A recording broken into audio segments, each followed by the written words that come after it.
This has now become a daily feature on Roland Unfiltered. Crazy ass white women.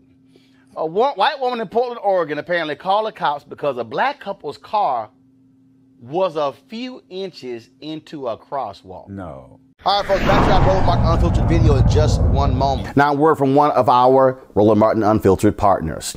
You've heard me say it before, and I will say it again. Write down this website, marijuanastock.org. That's marijuanastock.org. I'm going to tell you why it matters. Legal marijuana has grown to become a $9 billion industry in roughly 6 years. Forbes magazine predicts the market will continue to grow to nearly $50 billion in the next 10 years. So whether you like it or not, legal marijuana is a growing industry, and it is only going to get bigger. Now, if you're an investor, you get it. You look for business models that are easy to understand in industries that are trending up. Our friends at Transatlantic Real Estate made their business very simple. They buy land that supports legal marijuana operations and lease it to high-paying tenants. So you are investing in the landlord of a licensed marijuana farm. Stop working so hard for your money. Let your money start working for you by investing in the legal cannabis industry.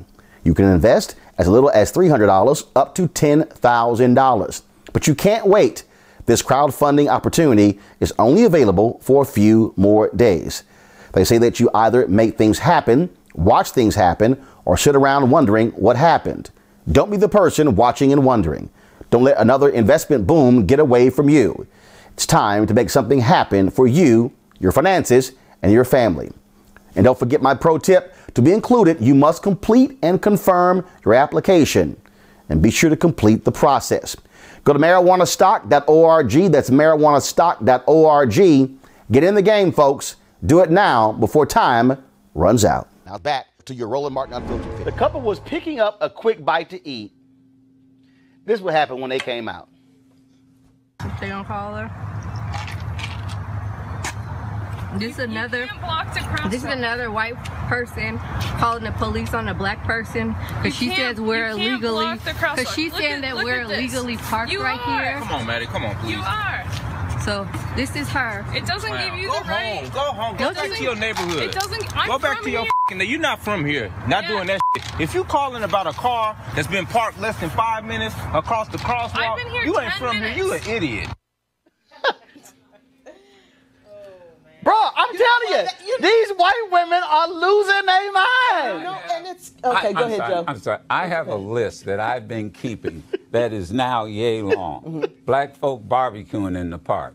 Black folk selling lemonade. Selling lemonade. Yeah. Black folk walking into their own building. And now I've got to add this one. It is now become Crosswalk Karen. It's not. That's a good one. It's now become a sport. It really has become a sport. I am now of the opinion that some of my folks are saying then we ought to be a law against it. In other words, if folks start calling the police on these kinds of issues, there should be a law that you either fine them, criminalize their behavior. Because, first of all, this is dangerous because while the police are coming on a call because somebody's car is in the crosswalk, there's some real crook somewhere. It also it's a waste of time. It also shows generationally the lapse. So when you were growing up, there was a different ethical standard that you knew going out the house, you were admonished. Now, y'all don't act up because them white folks don't call the police. Then there was an in-between generation that says, you know, under NWA, F the police. So now we're seeing a revisitation. So it's not about a broken tail light. It can just be that the lights are on. And so there's got to be a whole nother talk. That's why that movie, The Hate You Give, is so critical and so important. I took my daughters. I haven't seen that yet. That was a great movie. You got to go see Great it. movie. They cried through the first half. I cried through the last half. But it really gives a backdrop to a new generation of understanding what is the crisis in our community and the disconnect with police. You know what else is scary about that? Is that if the police had come. There you go. If the police had come. Yes. There would have been the whole thing, where's your ID, where's the registration for the car, blah, blah, blah, blah, blah, where's the witness? Scared white woman because the car is a few inches into because the car car was a little inches. She couldn't do this here. There've been the entire thing is her deal is and they did show it a lot, but it was literally inches in the crosswalk. The entire thing is, though, about somebody assuming that they have authority over you that they do not have. See, that's the deal. It. And that's why Trayvon Martin is dead today. Precisely. Because George Zimmerman assumes that he has authority over a young black male walking. And George Zimmerman when still he has no authority. He's not a cop. I'm nothing. a fake apartment security guard. Right. And I have the right to ask you. It's no different than when one of the great books, The Rage of a Privileged Class by Ellis Coles. And it happened here in D.C. One of the stories in the book, there was a black law partner, comes to work early, 7 o'clock in the morning, he's suited and booted, he's got his wingtips, he's got his $1,000 briefcase, and he gets into the elevator, a little young white boy, sweater, khaki pants, blue shirt. So he looks, floor press, all right, cool, all right, so I'm going to the elevator, just chilling, all right. So then I get to the floor, and so the young man go ahead, and the white boy got off the elevator, and the black guy got off the elevator, and they go to the door. The white boy pulls out his key card, unlock the door. Brother's like, he goes, I'm sorry, may I help you? Who are you? And he's going, no, I'm going to my office. Who are you? Right. The white clerk. Right. This was a partner in the law firm. Right.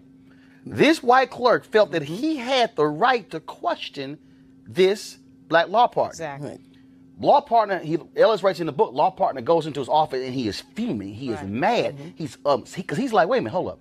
I'm a damn partner. This is a lowly ass clerk.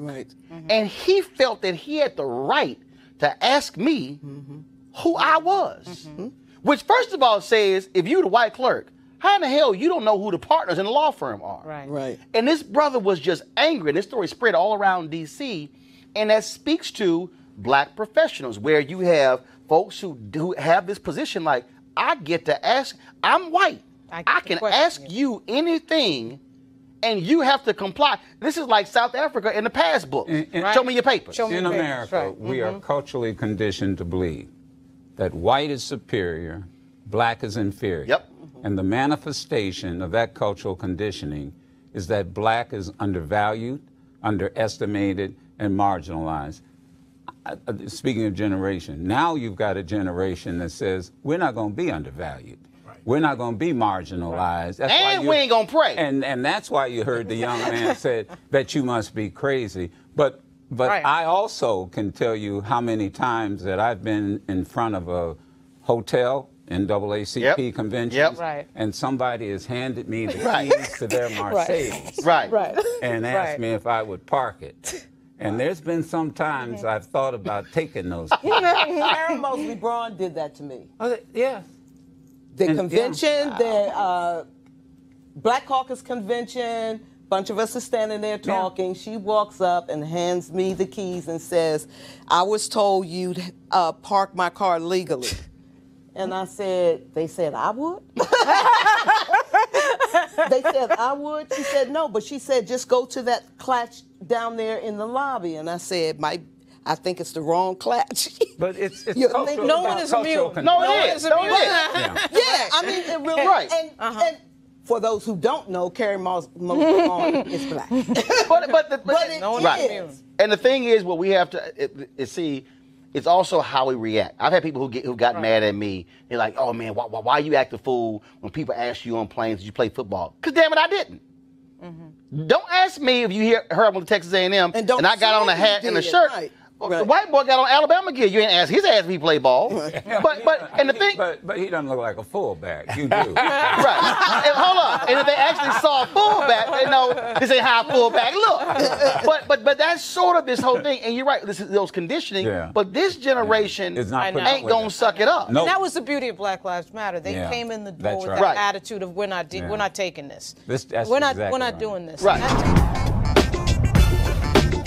You want to support Roland Martin Unfiltered? Be sure to join our Bring the Funk fan club. Every dollar that you give to us supports our daily digital show. There's only one daily digital show out here that keeps it black and keep it real as Roland Martin Unfiltered. Support the Roland Martin Unfiltered daily digital show by going to RolandMartinUnfiltered.com. Our goal is to get 20,000 of our fans contributing $50 each for the whole year. You can make this possible. RolandMartinUnfiltered.com.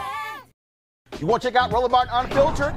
YouTube.com/Roland S. Martin. And subscribe to our YouTube channel. There's only one daily digital show out here that keeps it black and keep it real. It's Roland Martin Unfiltered. See that name right there? Roland Martin Unfiltered. Like, share, and subscribe to our YouTube channel. That's YouTube.com/Roland S. Martin. And don't forget to turn on your notifications so when we go live, you'll know it.